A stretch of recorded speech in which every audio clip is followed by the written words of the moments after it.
When the guns finally fell silent in Europe in 1945, millions of men laid down their weapons and walked into an uncertain future. Some returned home to ruins, others to prison camps far from their homelands. But for a surprising number of Axis soldiers, the end of World War II was not the end of their journey. Instead, it marked the beginning of a new and unexpected life, in a land they had once been taught to hate. This is the forgotten story of the German and Italian prisoners of war who came to America as captives and stayed as citizens. In 1943, as the tides of war turned against the Axis, thousands of captured soldiers found themselves shipped across the Atlantic Ocean. Their destination was not a battlefield or a prison in Europe, but a strange and distant country, the United States of America. For many, the journey itself was surreal. They had been told America was a land of ruthless enemies, a place that would treat them harshly for the atrocities of war. Instead, when they arrived, they were greeted by rows of neat barracks, well-stocked kitchens, and clean beds. By the war's end, more than 425,000 German prisoners of war and nearly 50,000 Italians were held in over 500 camps across the United States, scattered from the farmlands of Texas and Kansas to the pine forests of Minnesota and the Carolinas.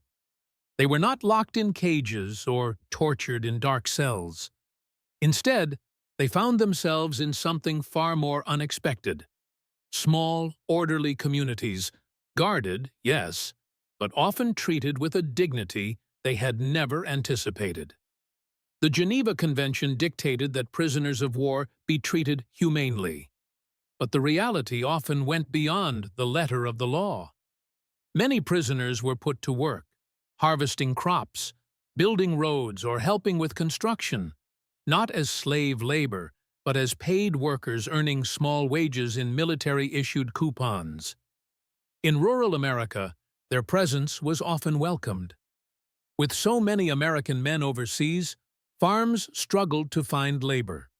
German and Italian POWs filled that gap, working the fields, and in the process, forging unlikely bonds with the very people they had once fought against. At first, there was suspicion. Farmers eyed the uniformed men warily. Townspeople kept their distance. But over time, humanity broke through.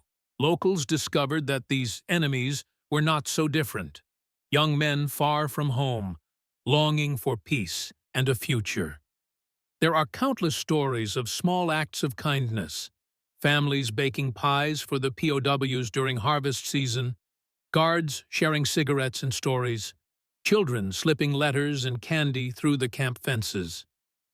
For many prisoners, these gestures were bewildering. They had been told Americans were monsters, yet here they were, treated with fairness and even warmth. One of the greatest shocks came in the mess halls. Even in captivity, prisoners were given balanced meals: meat, vegetables, bread, fruit, meals far better than what many of their families were eating back in Germany or Italy. Some later recalled the moment they first saw American grocery stores through the fence, shelves overflowing with goods despite the ongoing war. This abundance, this prosperity, was unlike anything they had been taught to expect. And it planted a seed. For many POWs, America was no longer just the enemy. It was a symbol of something else: stability, opportunity, a life that felt worth striving for. Camps were not just places of confinement, they were, unexpectedly, places of transformation.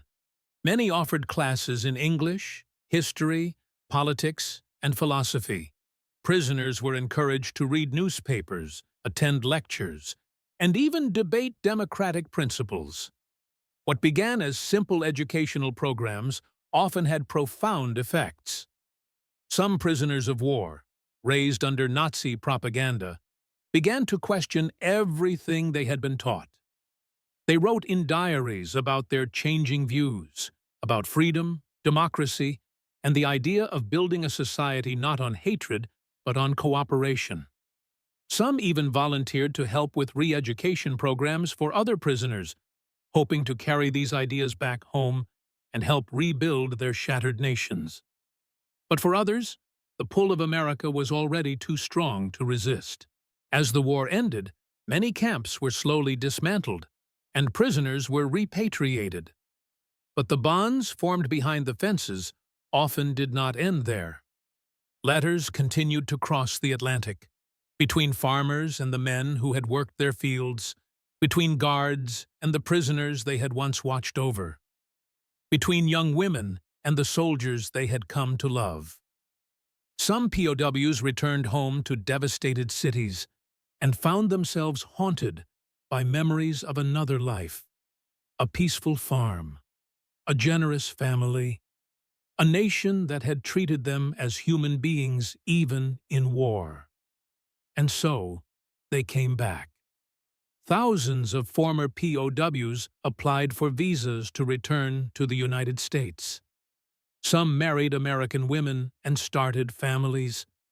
Others returned as students or workers, eager to be part of the society they had glimpsed through the barbed wire. By the 1950s, many of these former captives had become naturalized American citizens.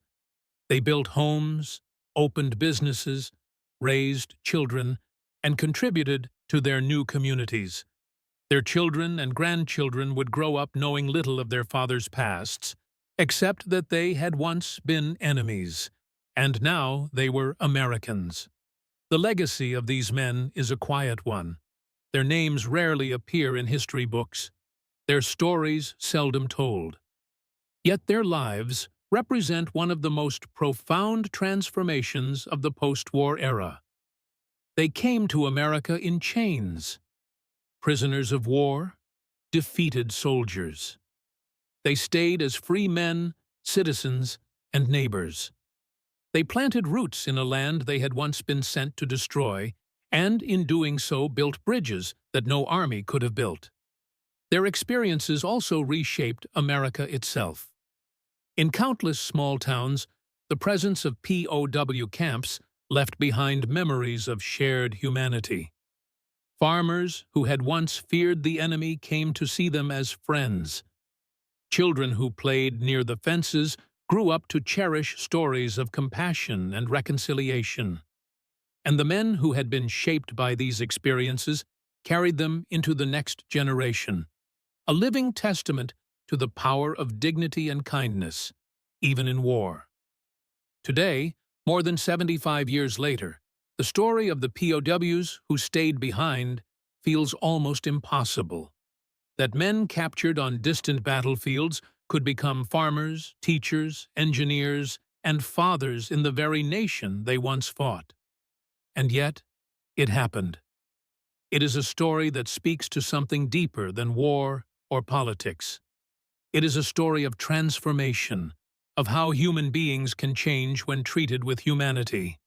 It shows that even in the darkest chapters of history, seeds of understanding can be sown.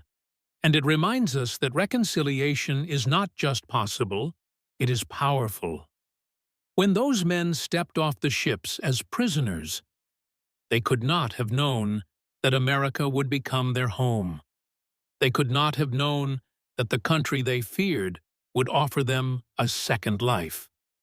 And they could not have known that one day their children would pledge allegiance to the same flag they once faced as enemies. War divides, but humanity endures. And in the quiet lives of these former captives, in their homes, their families, their stories, we find one of the most extraordinary examples of that enduring truth.